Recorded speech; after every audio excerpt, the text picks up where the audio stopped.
Здравствуйте. На доске фрагмент партии из крупного чемпионата Нидерландов, где Харм Вилсман, к сожалению, проиграл м, Ниаме Христиану. Ну вот, давайте я сначала расскажу. Все-таки, я бы сказал, великие, они на то и великие, чтобы даже своим проигрышем помогать кому-то. То есть Харм Вилсман психологически очень сильно мне помог. Ну, это как-то нехорошо, конечно, звучит. Простите меня, Харм Вилсман. Но, тем не менее, я сейчас объясню, что я имел в виду. То есть я очередной раз сейчас сажусь играть в стуклечные шашки в интернете. То есть очно сажусь играть. Ну и у меня там, конечно, все очень весело, я бы сказал. То есть я попадаюсь на простейшие комбинации, на простейшие идеи. И как я уже где-то раньше видео говорил, то есть я, в принципе, вычислил, почему это происходит. Все-таки я работаю тренером и работаю постоянно с различным уровнем учащихся, в том числе и с новичками. И вот, особенно когда я устаю, когда мой мозг, ну, не совсем в хорошем состоянии, то у меня вот это вот на подсознании, вот эти ошибки, они все просто вылазят. И не знаю, как с этим справиться. Наверное, уже не справлюсь, потому что уже все-таки, ну, не молодой человек, поэтому будут эти вот постоянно проблемы. Но в чем мне помог Харм Вилсман, вы сейчас поймете. Харм Вилсман пошел 47-42. Ну, то есть даже великие вот ошибаются. Как-то я уже, то есть сначала расстраивался, но вот увидел партию Харма и, ну, как-то себя чуть-чуть успокоил. Да простит меня Харм, конечно. Может, как-то это нехорошо все звучит, но простит он мне, наверное. То есть, смотрите, 25-30 ему провели вот такой вот удар. Но это крупный чемпионат Нидерландов, как я вам уже недавно говорил. Крупный чемпионат, чем он вот интересен, крупный чемпионат, что играют все-таки одну партию в день, то есть с большим промежутком времени. И люди как-то вот, если могут, то есть могут именно как-то выкласть, ну, выкладываются как-то вот для одной партии. То есть у них достаточно высокое напряжение, они могут очень хорошо сыграть эту партию. То есть энергетических ресурсов мозга хватает вот на эту партию, даже если ты, ну, физически или как-то не готов. Потому что весь турнир, ну, если вот кто-то, допустим, играют, многие в возрасте в приличном играют, кто-то, у кого-то работа или что-то. То есть понятно, если когда играют турнир, ну, одну, ну, две партии максимум, я думаю, в турнире хорошая, именно хорошая, ну, то есть, а на каком-то уже надо, остальные партии надо играть на подсознательном уровне. Ну, за исключением профессионалов, там может и больше, конечно, быть. Ну, я условно говорю, то есть условные цифры такие. Вот смотрите, каким образом он проиграл. Ну, вот такая вот идея получилась. Видите, это крупный чемпионат Нидерландов. К сожалению, Харм Вилсман проиграл. Ну, вот что я понял по ходу этой партии, то есть, ну, и великие тоже проигрывают, видите. То есть я как-то успокоился. Смотря на свою игру, ужасную, конечно, я как-то успокоился, что все-таки и вот и великие чемпионы мира проигрывают. То есть, ну, мне, наверное, не стоит нервничать по этому поводу, что я проигрываю. Давайте посмотрим сначала партию. Партия, кстати, интересная была. И Харм Вилсма, вот, когда попался на комбинацию, тоже я вам покажу некоторые моменты, имел хорошую достаточно позицию. Все-таки партии Харма Вилсма, как я уже говорил, следует смотреть, и они очень интересные. И они учебные. Практически все партии учебные. На 21. То есть есть вот этот вот вариант. Недавно тоже вот были партии. То есть многие голландцы сейчас играют вот этот вот вариант. И тоже достаточно интересная игра, но решили на 21. И вот 36-31 ход фиксирует вот эти вот шашки. То есть куда-то на 26 можно, наверное, даже сразу пойти 31-27 и фиксировать вот эти шашки. То есть идея какая этой позиции, в принципе, белые будут стремиться в классическую позицию, так как черные уже набрали плюс 4 темпа.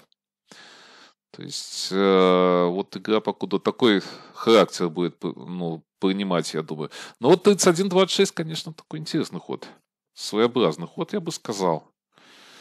То есть, Харви Вилсон, как я уже сказал, очень острый игрок. То есть, если есть осложнение, вот мне интересный момент, кстати, говорил покойный Вадим Эдуардович Булат, которого недавно не стали. То есть, я посвящал специальное видео.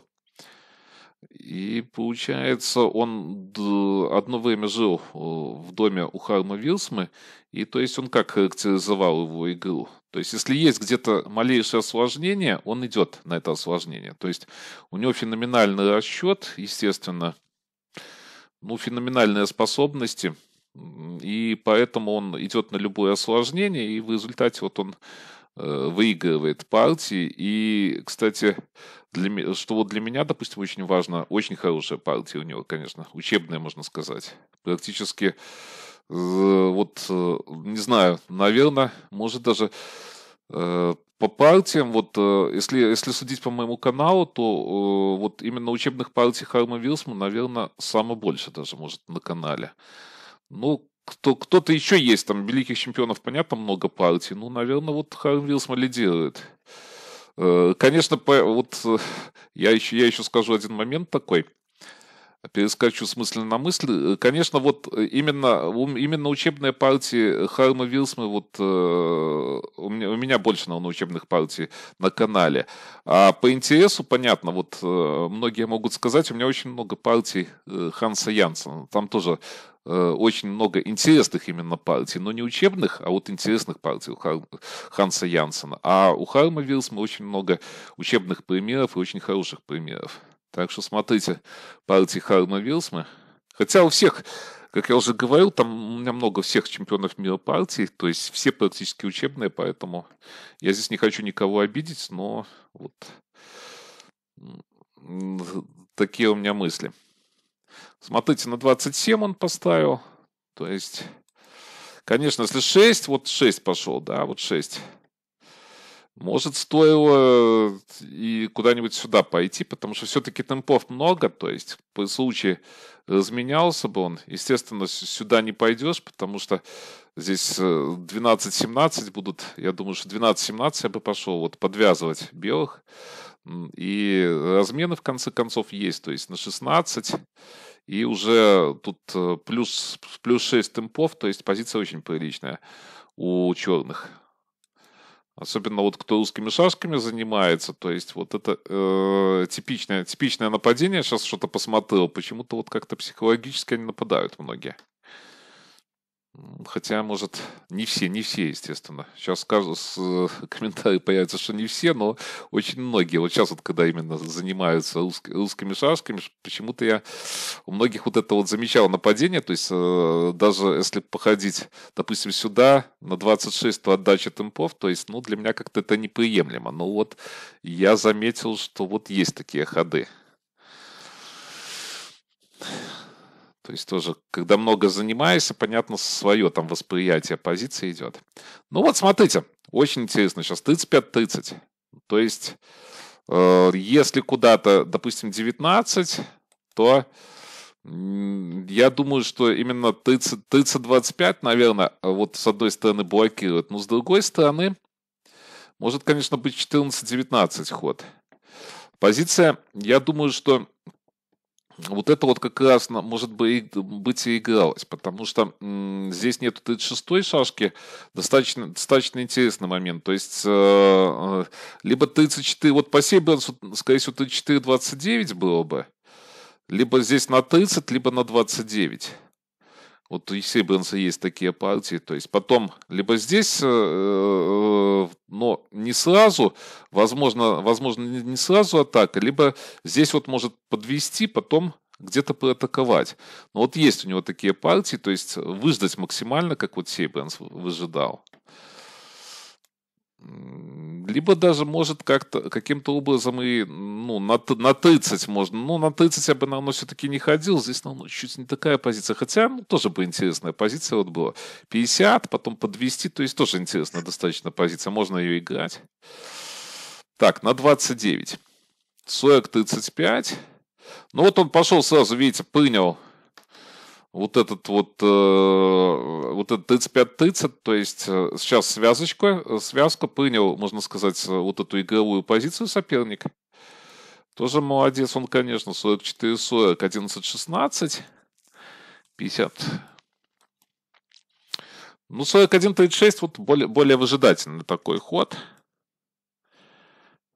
Конечно, всегда можно 30-24 пойти, и достаточно позиция будет интересная. Потому что у черных все-таки, видите, нету размена сейчас этой шашки. То есть он тоже такой 2-8 по кали обязывающий очень ход получается. Да, то есть надо очень внимательно играть. Второй момент с этими шашками тоже. Шашки ушли на 16, 36 нету. То есть динамическое, мне кажется, преимущество все-таки у белых. Потому что у черных вот конкретно больше слабостей здесь. Ну ладно, 41-36. Давайте такой смотреть позицию. Так, ну вот на 11-17 уже есть 37-31. То есть если 17-21, то вот такая идея получается с выигрышем шашки. То есть здесь надо 20-24. К чему я говорю, что практически надо 20-24. 37. То есть тоже, конечно, куда-то сюда. Вот я позже там чуть-чуть покажу еще один момент, который был. То есть, видите, шашки 25-24 не очень хорошо стоят. Даже могу где-то, может 36-31. Здесь играть на эти шашки. То есть, вот получается игра на эти шашки с использованием этих шашек. То есть, понятно, что только проблемы у черных будут. Хотя, возможно, что они эту позицию не проиграют, но проблемы есть. То есть, надо как-то и 12, 14, и потом, то есть, может 10-15 выставиться. Ну, шестерочку как-то все-таки, видите, здесь тоже очень плохо стоит. Но здесь я думаю, что вот эту проблему можно как-то решить.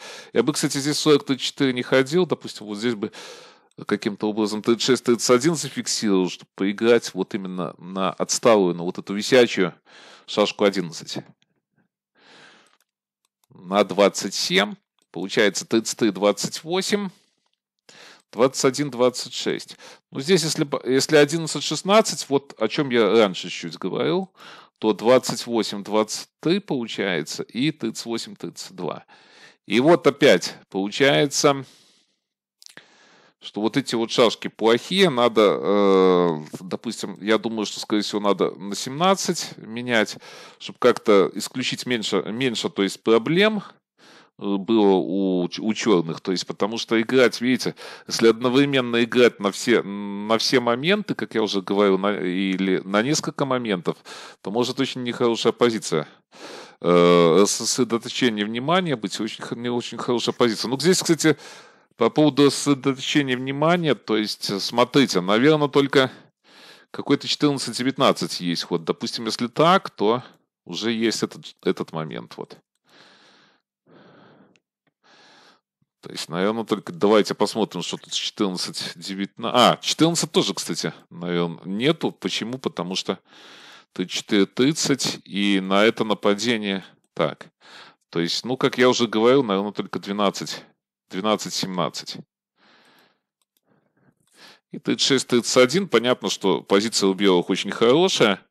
Даже в крайнем случае они могут поменяться сюда на 28. Потом вот эту фиксировать шашку, то есть перевести шашку. И видите, шашек недостаточно у черных будет на фланге. И центр, я думаю, даже может 30, есть простейший вариант 34-29, потом как-то 35-30 и занять просто все центральные поля, и будет очень хорошая позиция. Попробую ее отбей. Особенно если играет чемпион мира такого, то есть не вице, я извиняюсь, экс-чемпион мира, то есть сумасшедшей техникой, то есть попробуй там отбей, конечно. Я не знаю, вот, кстати, если бы, вот наиболее вероятно, если бы с Георгием играли, то вообще там все бы очень сложно было, вот в этой позиции, конечно. Если бы Георгиев играл за белых, то есть, ну, я думаю, что практически, то есть процентов 90, что он бы выиграл эту позицию. Что, конечно, ошибаюсь, но мне кажется, что так. 39-33. То есть 12-18 пошел и 44-39. Ну, вот видите, достаточно остро играет. как тут 18-23 вроде бы и нужно, 49-44 и на 37. Ну вот уже появился этот момент 37-31. Как-то надо после этого 37-31 отбивать шашку, поэтому 8-12. Понятно, что здесь будет на этот ход будет отбив шашки 12-18. Хотя тут тоже вот неоднозначная позиция, я бы сказал. Надо как-то считать, наверное. Вот здесь вот эту позицию, даже отдачу. Потому что, видите, шашек-то нету. Ну, сложная позиция.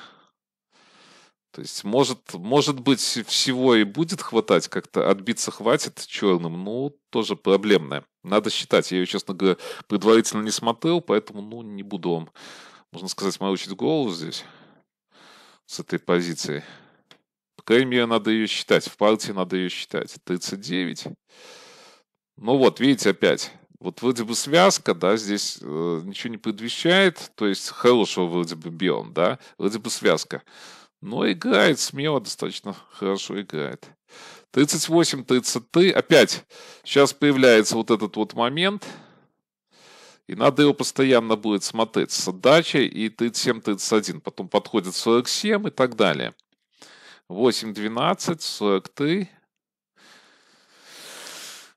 33-29. То есть, видите, с одной стороны связка, да, а с другой стороны вот здесь вот неприятная группировка, и что с ней делать? То есть, надо 10-15, ну, вот эта вот позиция. Видите, нестандартно. Ну, конечно, блестяще играет Вилсма. Я очередной раз здесь поражаюсь, вот каким образом он разыгрывает позицию. Видите, 29-24, считать вот эти вот моменты. Здесь, то есть 37-32 перед этим пошел хороший ход. И вот здесь 29-24. То есть, ну, я вам хочу сказать, если вот сблизи, да, вот сейчас вот видите эту позицию, да, наверное, 29-24 нормально. То есть, оно видно, что надо этот ход делать, но если именно в расчете, то, ну вот не факт, что он будет виден, этот ход в расчете. 30-24, 4-9. Ну и вот ошибся он, конечно, 47-42 явно ошибся. Я вот, допустим, бы пошел 34-30, и что делать черным? Видите, группировка вся стоит, позиция, ну, я хочу сказать, что очень плохая. То есть я, по крайней мере, что-то не вижу. Если будут комментарии, если что-то видите, то давайте комментируйте и показывайте мне какие-то варианты. Это всегда будет полезно. То есть я всегда это хорошо воспринимаю очень. Ну вот, допустим, если проводить вот эту тактику, да, вот, смотрите, то получается 32 и 29, 28-23. Все очень печально для черных. То есть опять здесь, так, на 31, давайте здесь посмотрим. 14-20, ну на 14-20 стандартная идея. Вот 47, грозим 33, и вот попробуй защитить от этой идеи. То есть видите опять. То есть просто вот зевок был, то есть лишний раз доказывает, что все мы люди, в принципе, и зевки есть. Понятно, что там, наверное, сейчас сейчас шашки там не основной вид деятельности, то есть, ну, он может поигрывать просто для себя. Сейчас, естественно, Харм Вилсма, я думаю. Хотя вот еще один момент я не сказал, достаточно большой вот ажиотаж был, что он опять в высшей лиге играет. Ну, это плюс большой, конечно, для клубного чемпионата Нидерландов. Там статьи были в газетах, то, что он играет за клубы, то есть там, ну так, достаточно восторженно они писали, что начинает играть выше, именно за клуб, за который он сейчас играет, в высшей лиге. Ну, это, в принципе, и правильно. То есть, видите, 47, к сожалению, ну, сейчас покажу еще раз комбинацию, и вот Харм Вилсма проиграл. Ну, вот такая вот интересная партия. Конечно, жаль, что Харм Вилсма проиграл, но вот я говорю, что чисто психологически он мне, наверное, комплексы снял. Поэтому я за это ему благодарен и до новых встреч.